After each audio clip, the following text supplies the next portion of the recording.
And we're live.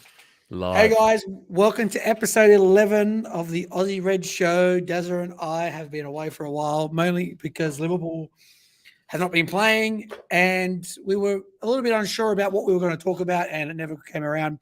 But we're here, we've made it. Dazza, how have you been keeping busy, mate? Many, how many? Lots of things. Yeah, lots of things. Just obviously the focus with football has been the international break, which was a bit of a kick in the bum considering we hadn't played for 2 weeks leading up to the international break. So yeah, 3 weekends without the Premier League's been a bit of a burn. But anyway, looking forward to the weekend. But yeah, we'll touch on the fixture congestion in October coming up. But yeah, other than that, pumped for the new FIFA 23. With Andrew and I spoke about doing some content with that. So that'll be good. I'm looking forward to doing that. That's going to be a bunch of fun. So yeah, stay tuned and follow that sort of stuff. If you're into FIFA 23, you're into that kind of football gaming, maybe we can do a bit of Pro Evo as well, I'm not sure how good it's going to be this year, but anyway. But yeah, no, other than that, just waiting for this game, waiting for the Premier League to kick back off for a couple of months before it goes off again for another month. So yeah, weird season.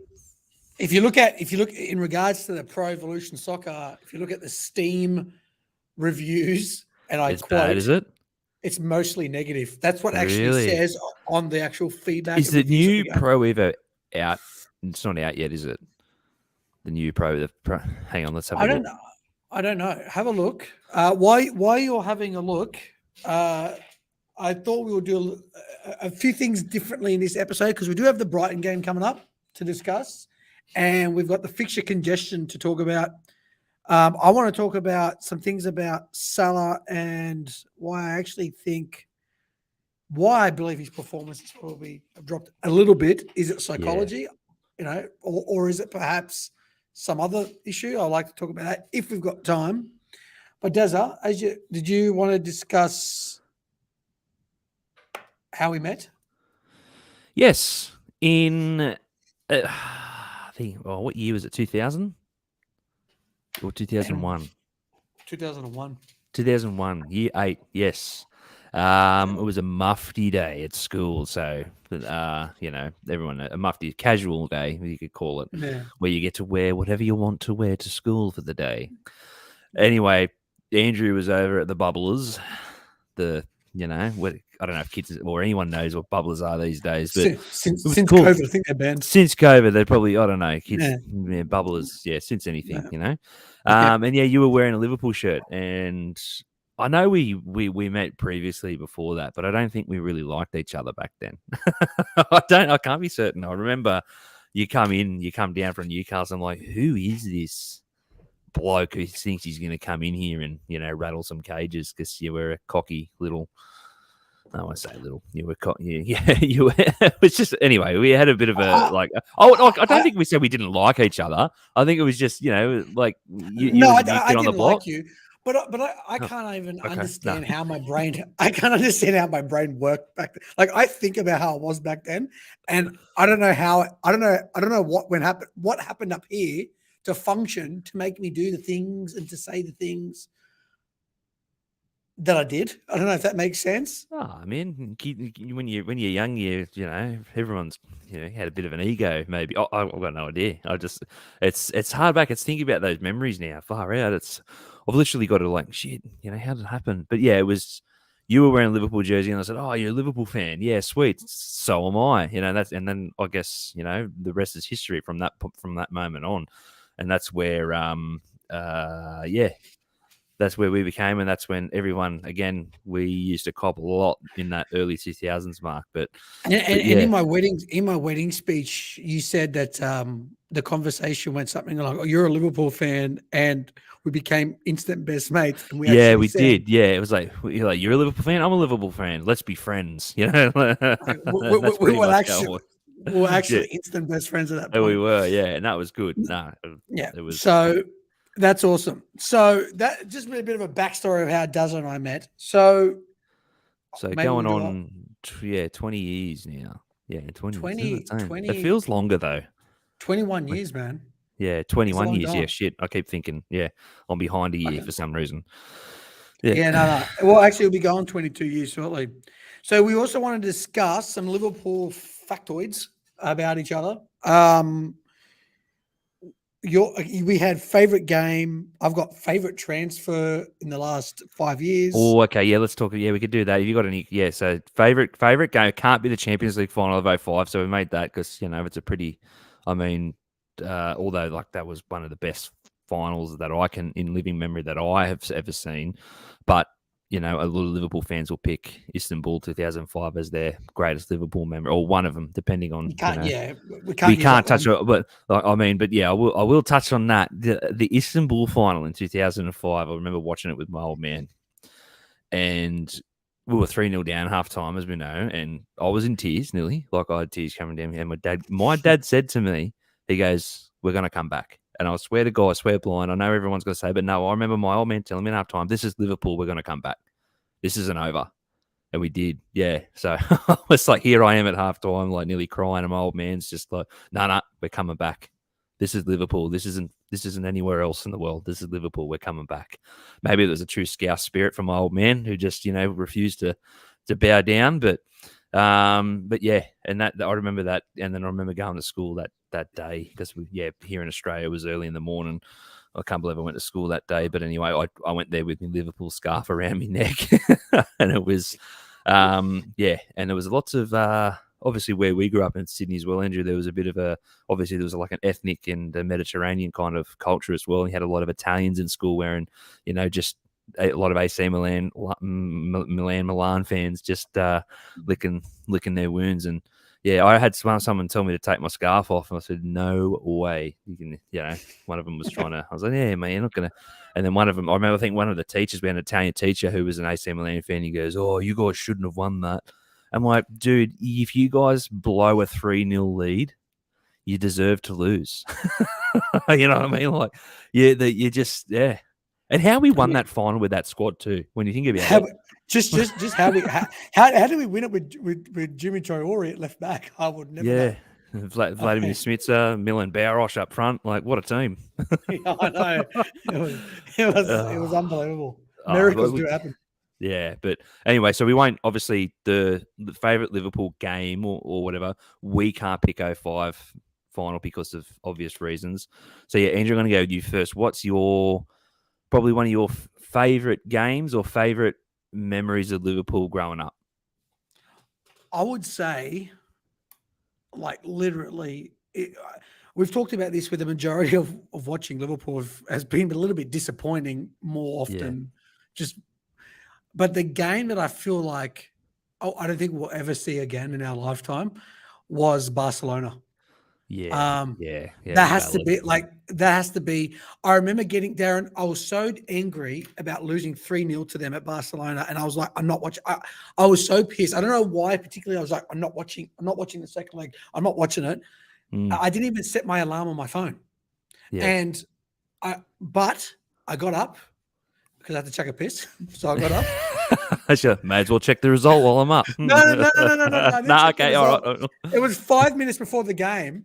And I remember thinking to myself, am I going back to bed or am I watching the game? And I'm like, I'm up now. Like, look, I said, look, like what, I might as well just tune it in. And like, that would have to be, I think, for me, I think it was actually an even better and bigger comeback than Milan. I know that Milan had more at stake, but we lost. They had Messi. They had it's Suarez. Probably it's up there as probably one of the greatest comebacks that we've ever done. I mean, to be 3-0 down against Barcelona and then come back to win 4-3. Man, Darren, that's incredible. I turned the TV on and it is like Origi, and I'm like, oh my god, Origi scored. I'm like, Origi. I have to watch this. That's it. Like, I knew when Origi scored, man. It was incredible. Talk about Origi. He's been voted the number one flop in Serie A at the moment.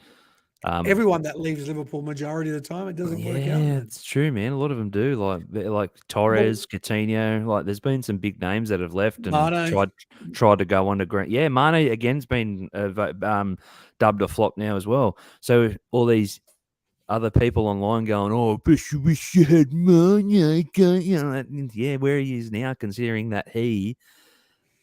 Let's talk about the argument, right? Everyone go, "Oh, a few weeks ago, or maybe even go back maybe a couple of games into the season, you had a lot of people going, "Oh, you shouldn't have got," and you and I have been vocal on that. Yeah, and I agree. We still shouldn't have gotten rid of him. No way. But all these people going, "Oh, the reason why you're going so because you don't have that money. I bet you're missing money now." Rah rah rah rah. Man, no, he's not. He wasn't, like we've said in previous podcasts. He wasn't going to fix the issues that were presently there in midfield, and now he left Liverpool. He scored a couple of goals beginning of the season. Now he's being dubbed a flop in the Bundesliga. So there you go. I wonder where all those people are. They're going, "Well, wish you had money." Well, I reckon with Mane, I think I don't know how Klopp does it, but he just he fosters this healthy competition in the team. I think Mane wanted to be the best winger, and Salah wanted to be the best. They were healthy rivals. You and I at Pro Evolution in 2003. Oh yeah, that was good. Right, Yeah. Wouldn't you? I would pay so much money to have those games back on Twitch and record it for us to watch and to commentate. Man, we had some massive moments, man. There were so many times when we were younger and you'd score and you'd like scream the house down, the controllers up in the air. Back in the days when it was corded, he couldn't go too far.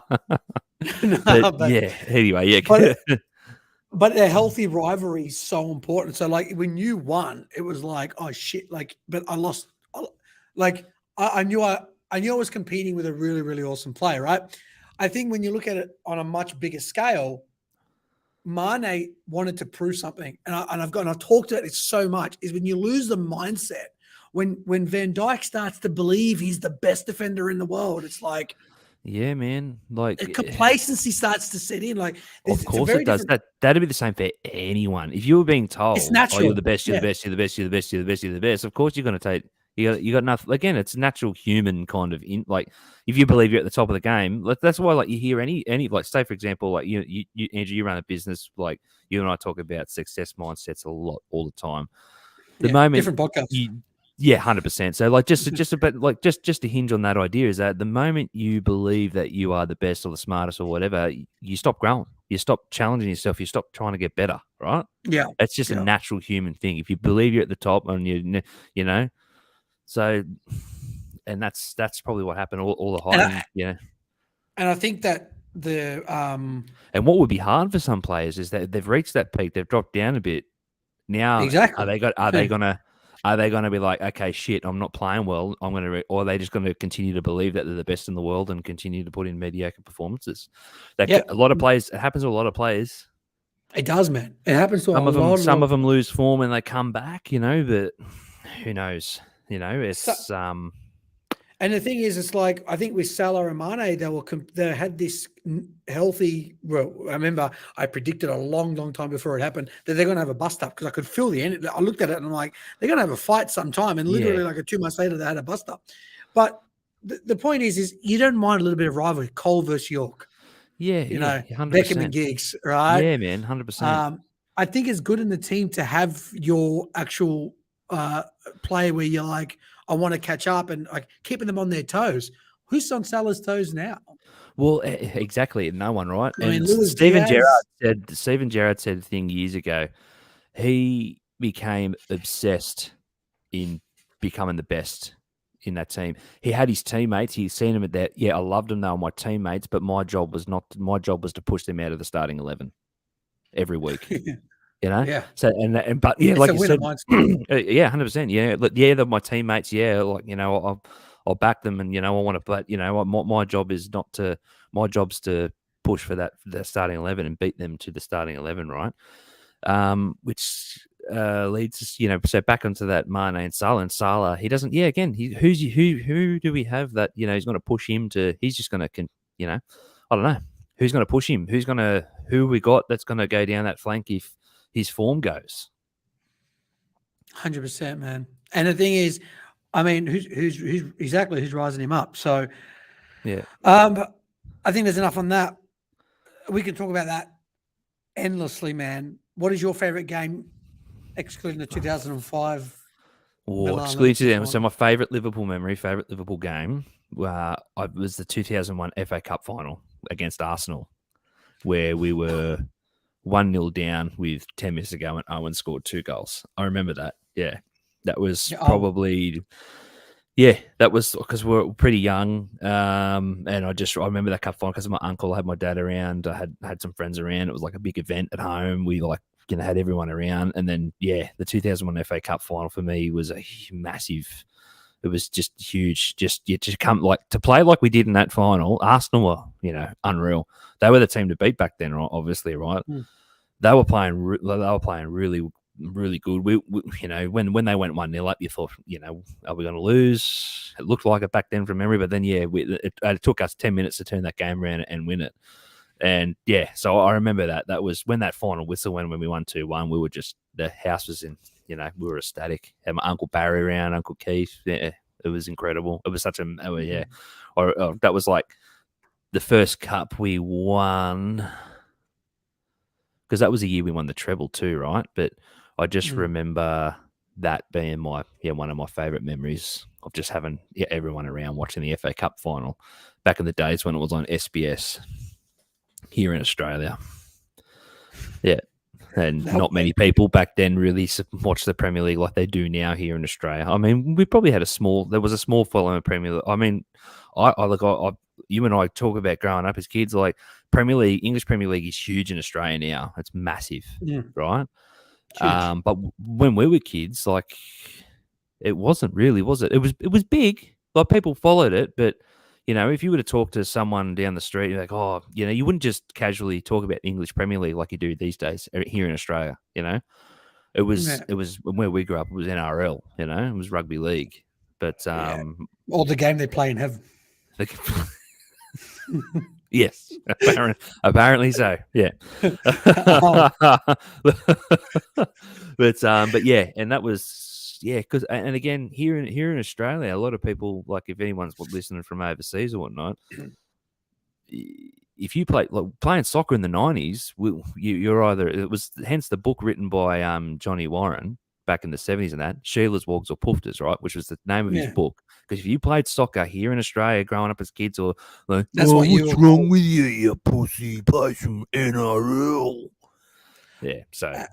Yeah, 100%. And it came from obviously the English and the European influence, hence why we grew up like that. But there was, growing up as kids, the Premier League was nowhere near as big, and it was predominantly NRL in our part of Australia, which was Sydney. Like, which is weird in Australia. You go to Melbourne, Victoria, NRL doesn't get a look in.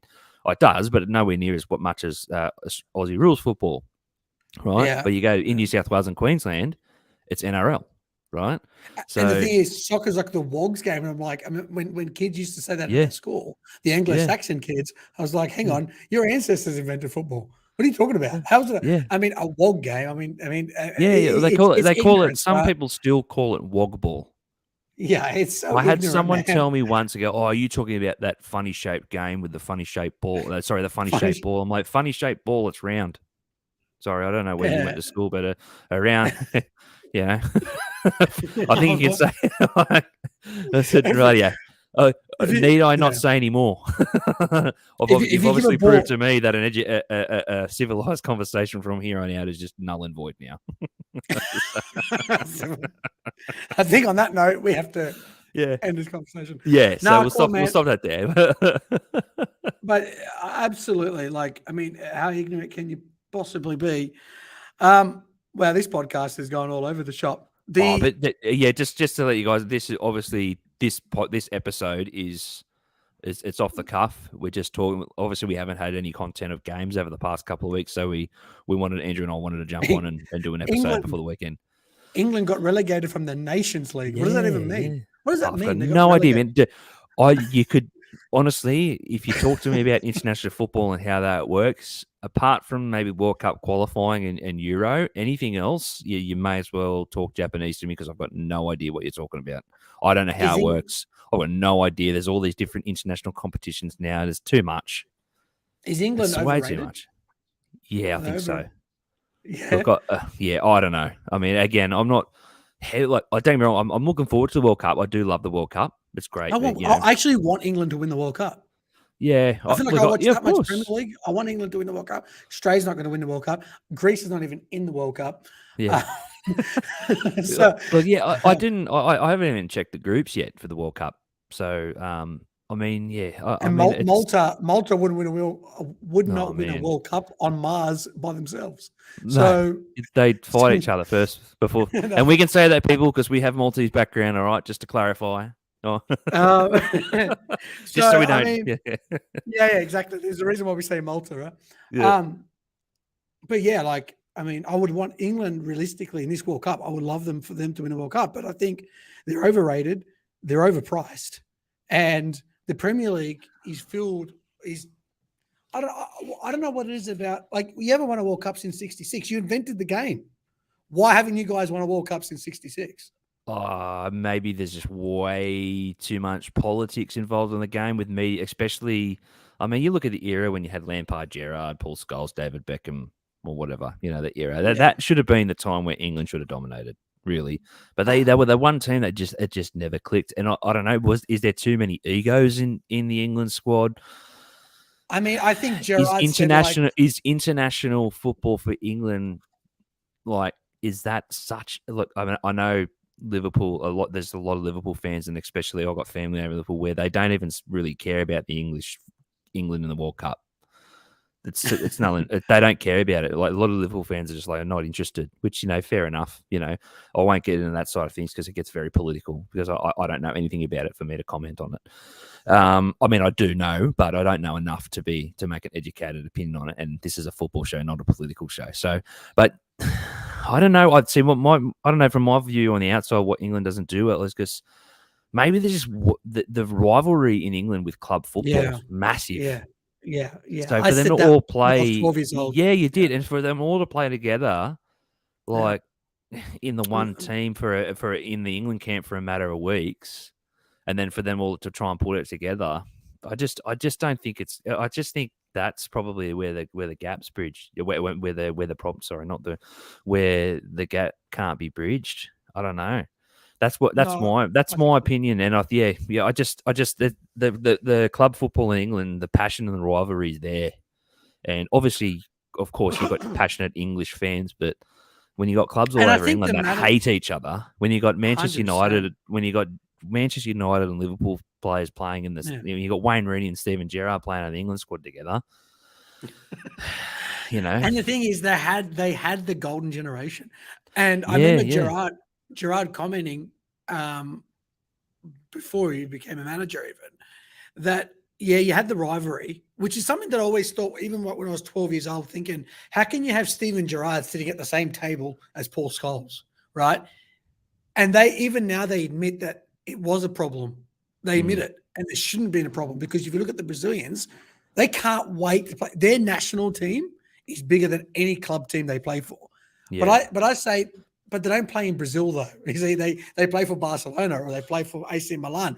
In England, they're representing a lot of the time, not so much now, but in the golden generation, we're representing, or at least the top players in England were representing not England, they're representing their hometown, not just any random club in England, in Europe. They weren't like, okay, before David Beckham went off to Real Madrid, they were playing they played for their local clubs. I'm talking about the big English players like the Gerrards, the Paul Scholes, the Frank Lampards. I mean, Lampard, okay, stayed in London at least.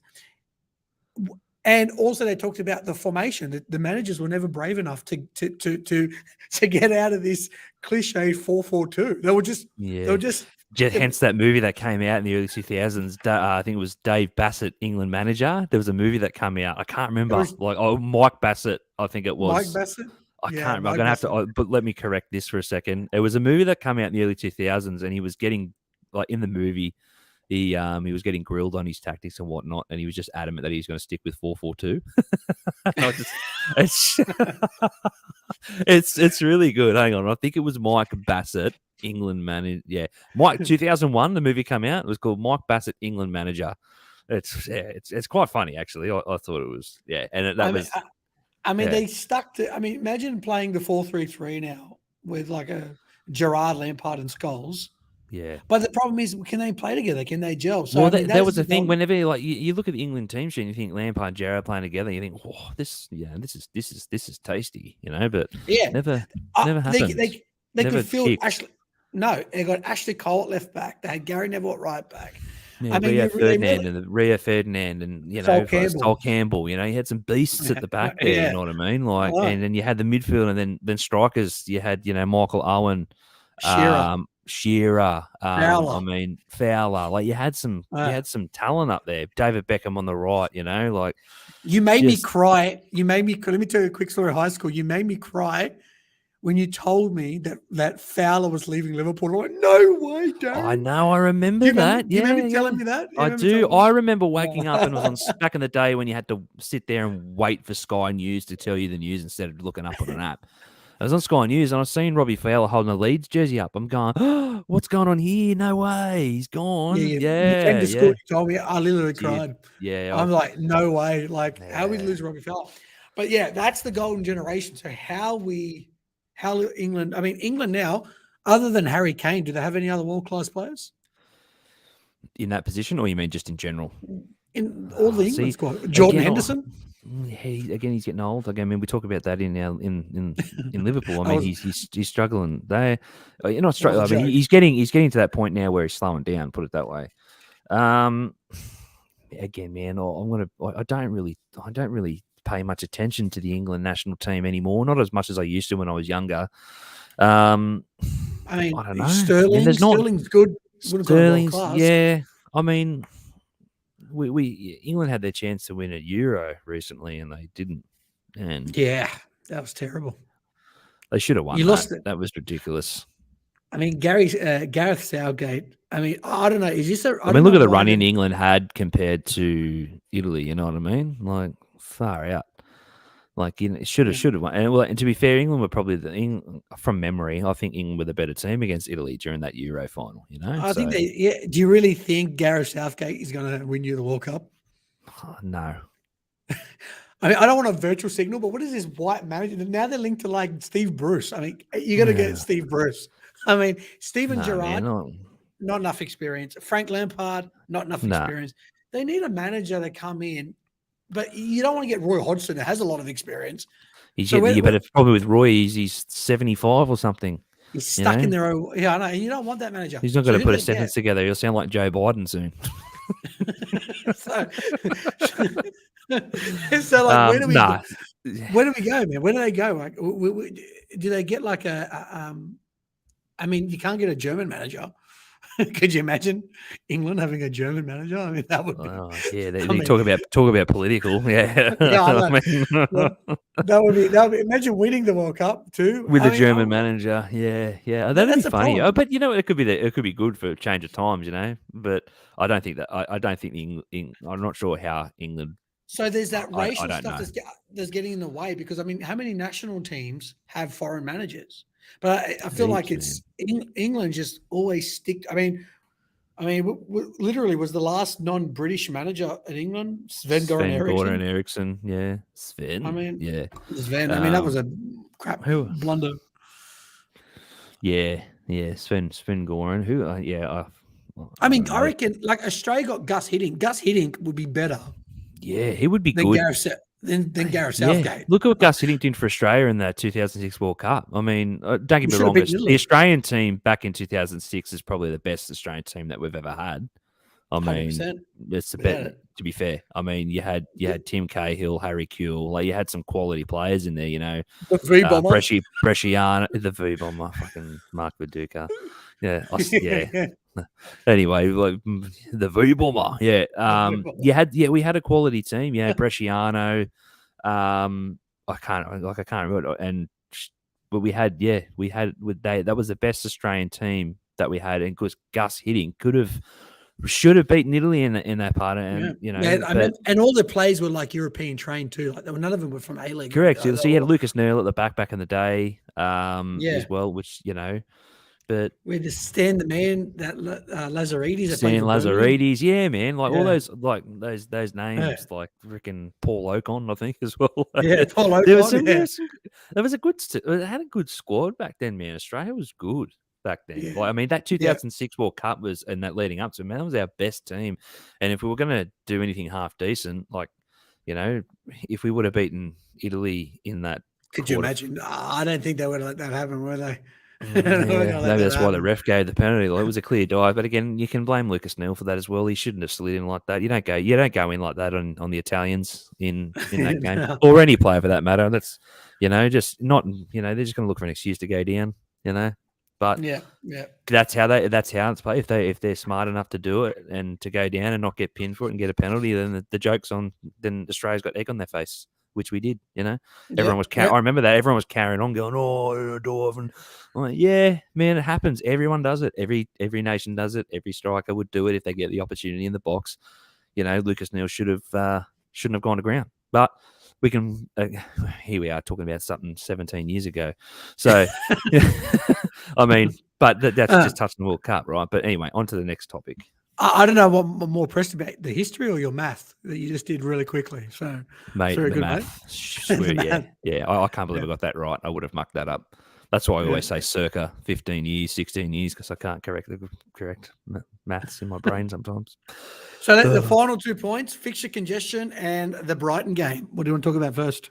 Actually, fixture congestion. Fixture congestion. So we got. Have you looked at the fixture congestion for October? It's insane, right? So we've got. Bad. It's bad. I had it up here earlier, and now my phone's playing silly buggers. And Keita now, quickly, Keita doesn't want to play for the club anymore, I don't think. Oxlade Chamberlain's still injured. James Milner, we're going back to the centre midfielder. The more I think about it, how they didn't prepare better for this, I've got no idea. Yeah, I've got no idea, Darren. Mate, again, and we've been talking about this all season, and about the problems that we have there, and I'm sick and tired of being linked with Jude Bellingham. Like every Liverpool, we're going to do a swap with Keita for Jude Bellingham as the latest. I'm like, really? Dortmund are going to take? Oh, look, I hope that's true. I mean, you can have, but yeah, anything that comes out, but a swap deal for Keita and Bellingham, like. Yeah. The only so here we go, right? So we've got Brighton this weekend on the 2nd of October. Then we're Liverpool Rangers on the 5th. Then Arsenal Liverpool on the 10th. Then Rangers Liverpool on the 13th again. Liverpool City on the 17th. Liverpool versus West Ham on the 20th. Liverpool versus Nottingham Forest on the 22nd. Ajax versus Liverpool on the 27th. And Liverpool versus Leeds on the 29th. So that's 1, 2, 3, 4, 5, 6, 7, 8, 9 games. It's a lot of games. That is huge, man. That's ridiculous. Yeah. It is. And so we got to cope with 9 games. It's going to be challenging, man. If we don't pick up 3 points against Brighton this weekend, we're in some serious strife. What is your? I mean, what's? I mean, I don't know if you want to talk about. I mean, yeah, I've got nothing to say about the fixture congestion. Like, I mean, all I'm going to say is having a World Cup in Qatar with its human rights problems. I mean, this is too much corruption. I mean, this is ridiculous. How do you have a World Cup in the middle of a season? I mean, I understand that they're the weather and stuff, but yeah, you can't play in the desert in the summertime. I get that. The players, the English players will have heat stroke. Oh, I get heat stroke. Yeah, I mean, I mean, this is ridiculous. I mean, if you can't, I mean, now is going to, and then the thing is, if our players get injured or other teams, big players, they're paying their wages. Is FIFA going to come in and start paying the wages? No, of course not. With injured players, they're probably. No, I better not say that. Yeah, I mean, I mean, they are. They're corrupt. I mean, it's corrupted. I mean, having Qatar, like, I mean, the one thing that they've got, okay, they're going to have great stadiums, all that stuff, but come on, man, like a World Cup in the middle of the season, this is ridiculous. Oh man, it's stupid. Starts on the 22nd of November, and our first game again is not until Boxing Day. Right. And that's the worst time for the season. Yeah, and that is like fixture congestion city anyway. Like, exactly. From there to New Year's. no, in a normal season, that Christmas to New Year's period is just chock a block full of games, right? And that's the part of the season where people hinge on, where it either makes or breaks what's going to happen, or it's going to set the foundations for what may happen for the rest of the season for teams. Yep. If you can have a good Christmas period, you go into that year and you get some good momentum. But if you equally stuff up that Christmas period, it can very important part of the season. But anyway, we've already got 2 games we've got to catch up on. Yeah, I mean, it's going to be nasty. I mean, It's just stupid. It is. I mean, if they get injured now, I mean, our season's any injury in midfield, our season goes into crisis mode. Yeah, which is why I think come January, I don't know. I think, I don't know. You're hoping. I'm hoping so. I hope something happens, but I mean, we have to give Keita plus $80 million to bring Bellingham over. And I saw Bellingham. I mean, he looks okay, but we need the finished article now. We need someone to come in now. Yes, and we've said that we need a player now. We don't want. Yeah. Look, it's good to have players that'll mature and perform in the next 2 to 3 seasons, but no, we need people now. We got those players. You got Harvey Elliott and Carvalho, who are going to be they're great now, but they're going to get even better in the next couple of years, right? Then but finally, it is good to play Brighton now with Graham Potter's gone. Yes, right? That'll be a bit disruptive. So, what is your score predictions for the Brighton game? I'm going to go Liverpool 3, Brighton 1.